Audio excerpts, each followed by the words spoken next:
tell me about yourself and your current roles and responsibilities. Okay, sure. So I'll start with my name. Hi, this is Mayur Rohan. I've been working in 7 years. During this, I have worked on Java technologies such as JSF, JSP, Hibernate, Subnet, Spring Boot, Spring REST services as well as plain REST APIs as well. From the database side, I worked on Oracle and PostgreSQL mostly.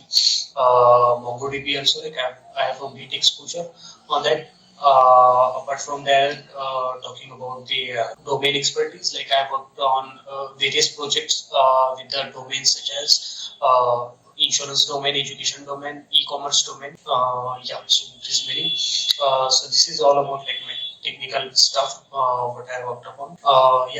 That is pretty much. Okay. So which version of Java you are using? Mostly I've used 1.7, but previous to 1 year back, in some project I worked on 1.8 as well. Okay. Can you explain me about your current project? Yeah, sure. So current project, the client is me, and they have a mobile app which we called it as a. Okay, so my role in this team, I'm as a backend Java developer. So I work on REST APIs. If there is any feature or any bug fixes comes, so I used to get work on that. So talking about this mobile app, it is a procurement mobile app. You can compare it to any shopping mobile application such as Flipkart or Amazon, but it is mostly B2B model wherein customer can do the shoppings for their items we call, and basically it manages the life cycle through the requisition concept or in requisition context. Okay. So it's a microservice-based architecture, right? No, it is a legacy application. They don't have microservice. They have just simple REST API. Okay. So are you using SOAP services? No, REST APIs. Okay. And in database side, what you are using? Database side, they have their own built framework, which we call as EQL, Ariba Query Language. But again, it is based on Hibernate. Okay. So in the resume, you have mentioned cross-functional teams working. Can you explain me? Yes, sure. So in this project as well, and previous to these, there was a project called verification services. So in these two projects, I used to work on since these two are enterprise application and they have various verticals, or we say the project modules divided, and I basically work on a single module, but there are many times wherein I get to interact with the other modules to get my current working feature on the higher environments. So that is what I believe cross functional working. Okay. Basically, yeah. Go ahead. Yeah, sorry. Basically, these are dependent modules. So quite some of the time we have to work along with them to get their issues resolved as well, which are from our end. Okay. So if you want to get the requirement from the client, so will there be any product owner or scrum master, or you are directly connecting with the client? No. So here, we have a BA associated with it, and the BA will communicate with project manager and likewise to the end customer in current project. Okay. So is there any scenario in your experience you found that instance when you explain to the client is not convincing with your solution or with your scenarios? So is there any kind of scenario you have faced? Yeah. So as far I remember, not in this current project, but previous to this, there was a certification project I have mentioned in my resume as well. So the client is basically the client is not as a huge organization. He is a lone wolf, I would say, and he has his own product he want to develop, and we are the team working on that. So there are a lot of times this happens, he was not satisfied with the solution given by organization, but as and when required, we developer have to communicate with the client himself to explain him what approaches we are following and why it is the best feasible solution for it. And after like some time, after discussing it and making it more reliable with the client's input, we like finalize the approach. So that happens like in that previous project, and talking about the respective module that happened is an email messaging system, basically email system. So I was working on that email module, and he has some his own custom requirements to send the emails and all. So yeah, that is one scenario I can think of. Okay. Have you worked on JUnit testing framework? Sorry. Have you worked on testing framework?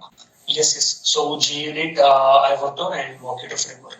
These two. Okay. So let's take a scenario. If we have a class. Okay. So let's take a scenario. Assume there is a class employee is there, and if we want to write a test class for that class employee, what steps we need to do? Okay, so first of all, if you are writing a plain JUnit classes, we would want all the objects that are like composed in that class will be initiated.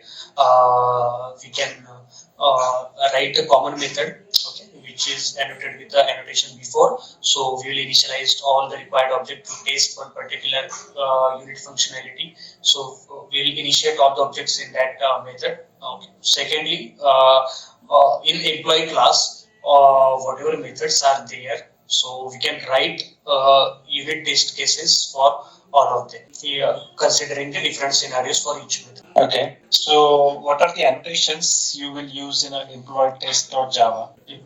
Okay, so in employee test Java, like first of all, as I said, like annotation before, so which will be common for all the test cases, wherein like all the required objects will be initialized there, or let's say any static objects or the collection of objects we can initiate there. Secondly, the test cases directly we can write using annotation test, these two, and so majorly like these two. Apart from this, there is before, after is there. Then asset statements are there, which are not annotations, but yeah, asset statements are also there. Like so, what is the mandatory annotation which should we use in a class employee test.java? Annotation test.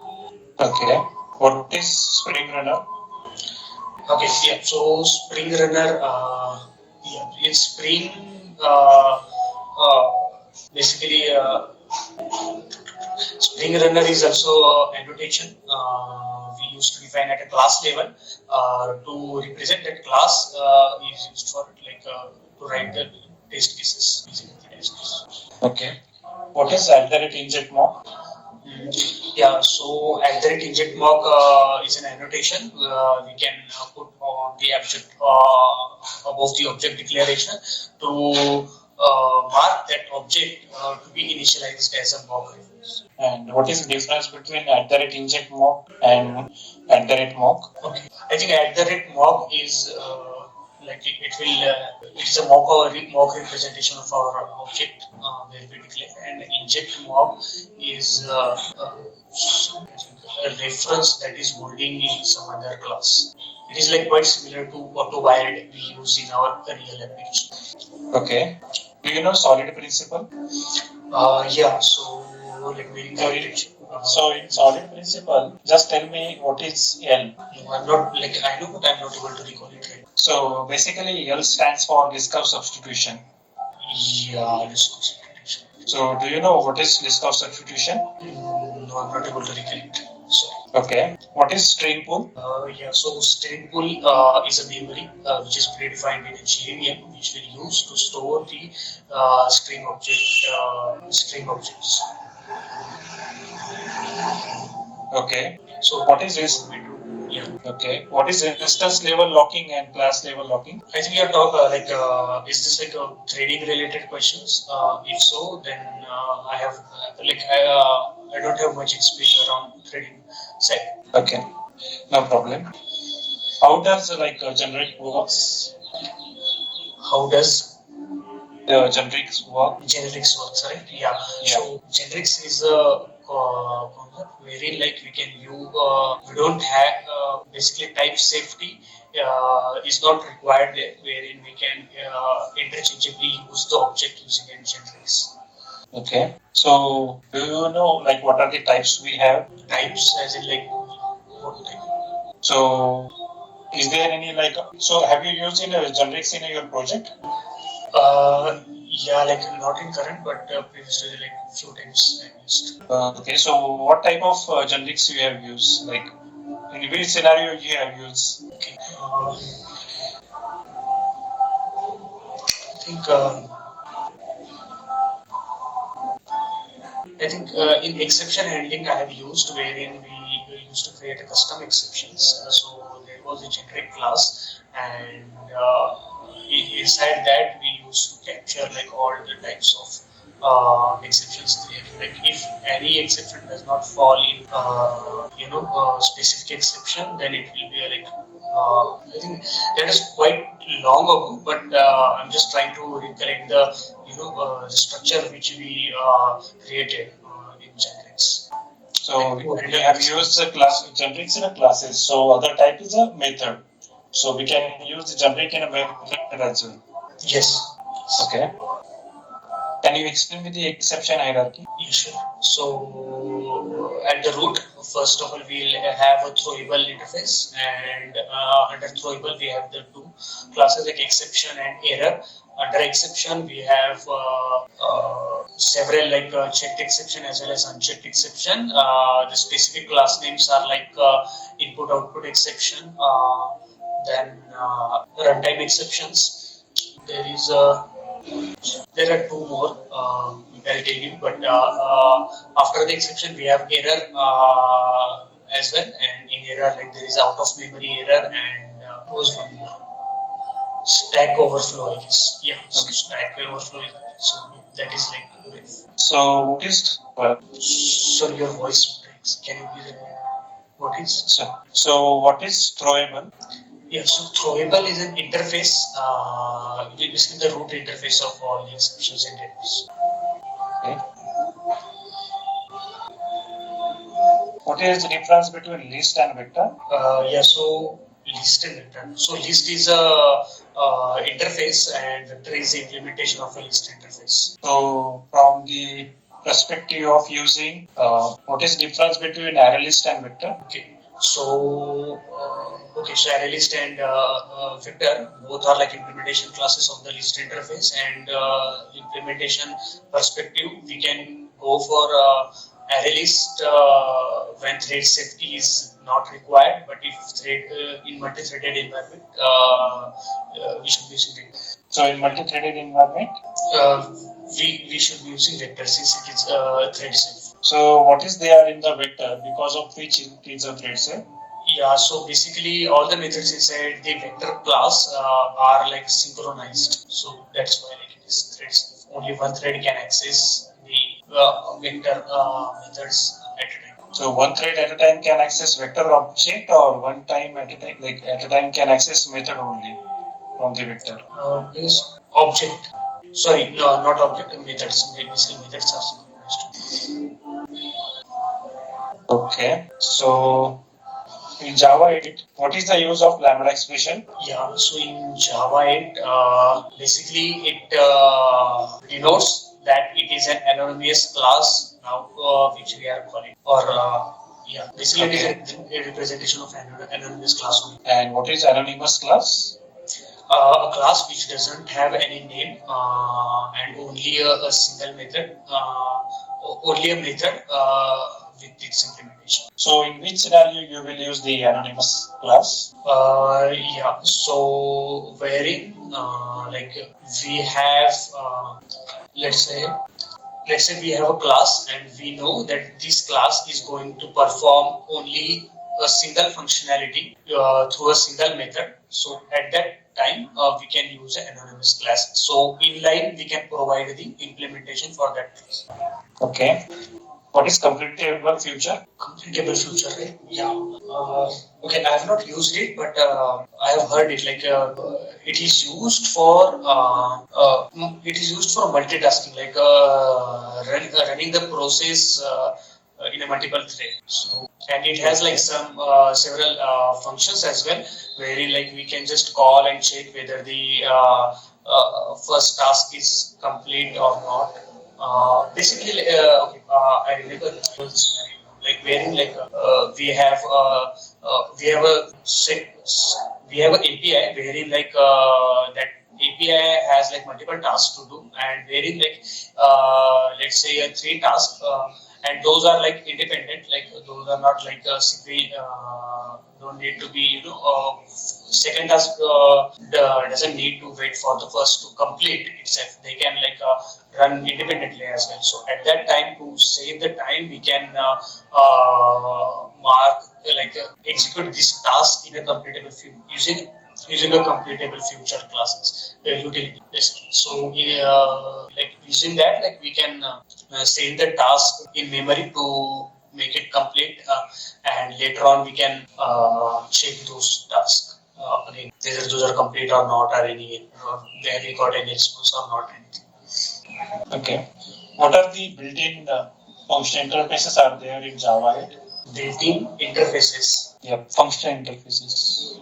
What is the difference between transient and volatile? Okay, so transient and volatile are the reserved keywords in Java, where the use are the transient keyword used on a variable, where we don't want to persist the values in the database or any file system of that variable basically. So there we can use transient keyword, and volatile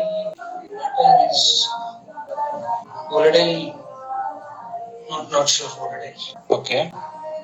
So volatile basically we use in a multi-threading environment to get the exact value of the memory from the original memory location rather than from the cache. This is I have not used volatile much, not volatile or threading environment as well. So that's why. Okay. So do you have multiple databases in your current project? No, only single database. Okay. What is Spring Active Profiles? Yes, Spring Active Profiles is annotates like which profile is there are several profiles we create while working on application based on the environment. Like it is a dev, QA, or staging or production. So it tells us about which profile we are working on, whether it's a development or it is likewise. Okay. So in Java function interfaces, we can have a default and static method, right? Yes. So in the default method, can I write another method? No. Okay. Can I override object class method in a function interface? Object class method in a functional interface. No, we cannot. Okay. In Spring, what is post construct? So in Spring, post construct it is an annotation wherein once the object is created, that method will get executed, which uses this post construct annotation. So it will be like before the dependency injection or after the dependency injection? After the dependency injection. Okay. What is the disadvantage of @autovide annotation? Okay, just a second. I'm not sure, but let me think. If there is an, not sure. Okay. If there is any disadvantage. What is injection in Spring? Dependency injection, right? Yeah.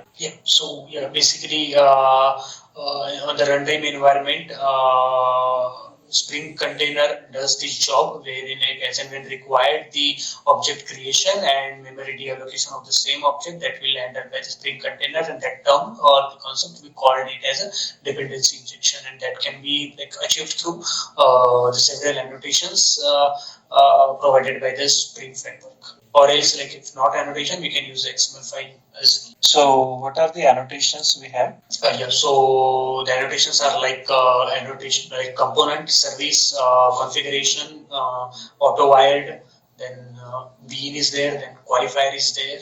Yeah, so this basic. What are the types of injection? Setter-based injection, constructor-based injection. Yeah, so this. So from future perspective, which one we should use it for better flexibility? So you will use either setter injection or constructor injection. I'm not sure if there is any issue, so the most preferable way. But setter injection, I'm thinking because like maybe there are some classes wherein you don't want the object creation to be handled by the constructor. Like constructor, if we are giving a constructor open, maybe that may create at some scenarios some problems, or like we don't want a constructor to be open such. So let's say in your class we have around 7 to 8 variables are there, like 7 to 8 data members are there. So which one you will use, setter injection or constructor injection? I haven't thought through this, but constructor or like setter any. Okay. What is the default scope of Spring Bean? Singleton. Okay. Singleton or prototype? Singleton. Okay. What are the different types of Spring Bean we have apart from singleton and prototype? We have, I think, application as well, and application or global or in session. What is session scope? Whenever the request comes, so that object will be validated throughout the session. Yeah. Okay. And what is the prototype? So prototype, so prototype scope is like the request is validated. End user request is validated through that throughout that request. If the next request comes, it will not collect the previous request data. Okay. So you have used the RESTful services, right? Yeah. So to communicate with each other, what we need to do? There are REST templates are there to communicate to REST services that we can use, or there are HTTP that class name. So there are classes also available starting with the name HTTP. Sure, not remembering the exact name, but yeah. Do you know Fin client? Which HTTP client? Yeah, HTTP client is I know. No. Which one you said? There is a Fin client, FEIGL client. Fin client, similar to our language, we have Fin. Yes.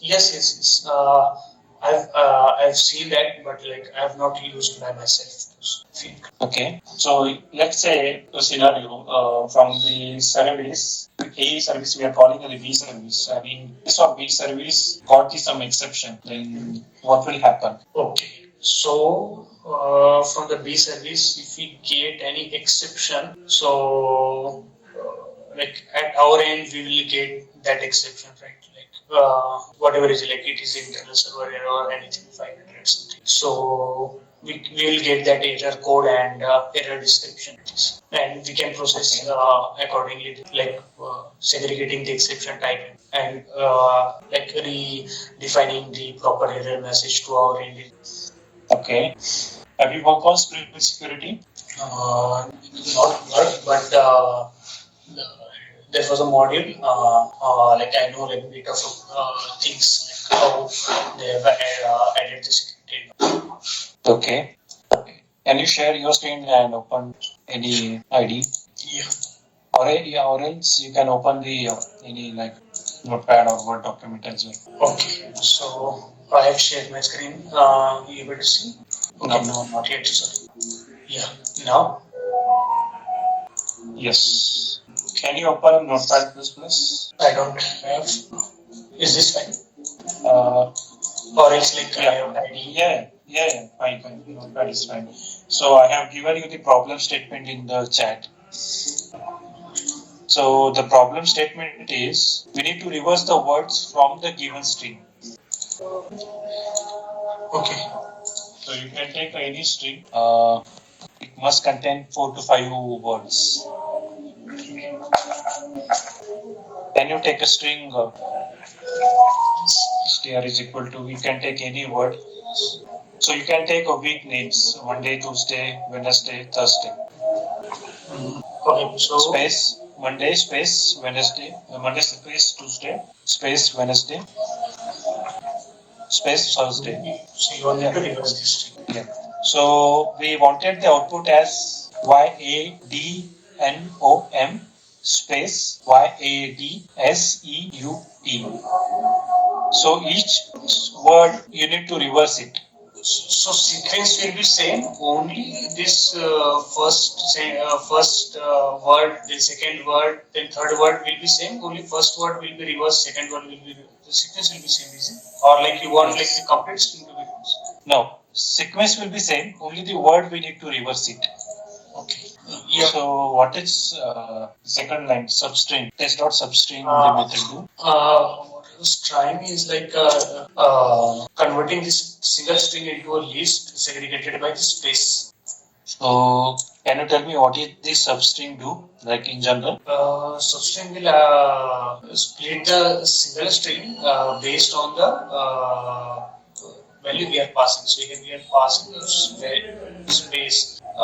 So I was assuming basically I honestly I doubt this step here, but what I was trying to do getting this like Basically, substring use the indexes. Okay, index basis it works. yeah, index also, yeah, index uses. Right. So we need to pass the start index and index in substring, right? So in the answer itself, we use told me the method name, like split. So basically, we need to use this split. I'll just sure. So can you explain me the for method, like for loop, how we get rates and for loop? Sure. Okay. Sure. So basically, like first of all, I was just trying to get this string into a list format. Even I'm not sure like if I'll do some definition here to get this converted into the list. But assuming that we have all these days segregated in as a list, and we have the string as a list here, and now I am trying to iterate through this list here. Now once I iterate, like I'll take each string value, convert it into the 2-character array, and that character array I'll iterate in a reverse order, and that reverse order I'll store it in a new string value, which will be each value, and later I'll add that in a final result, will be this final result statement. So do like whatever you want to do the changes. Once it is. So at first iteration, each value what it contains. First iteration. So first iteration we'll have Monday here. So we'll have Monday here. Okay. Once we go inside here, the character array dot length. So its length is 6 minus 1 5. So fifth value it will take. Fifth value is 0. So for y. Okay, starting from 0. So character of I here first will be y. Then each value like as it is blank. So this string will contain y. Okay, now I minus now value here. Okay. 5a. Right? Yeah, right. So earlier it was like 6. Now it is 5. So 5 minus 1, that is 4. Now this 4 is 4th index a, right? So it will come here. So character, so the character array with the 4th index. So earlier we have y. Now we'll add here a as well, and likewise the other values. Okay. So once this is done, each value will store we'll have final result in a string, and with the space separated, so that we'll be having the space at the final string as well. Yep, I have done from my side.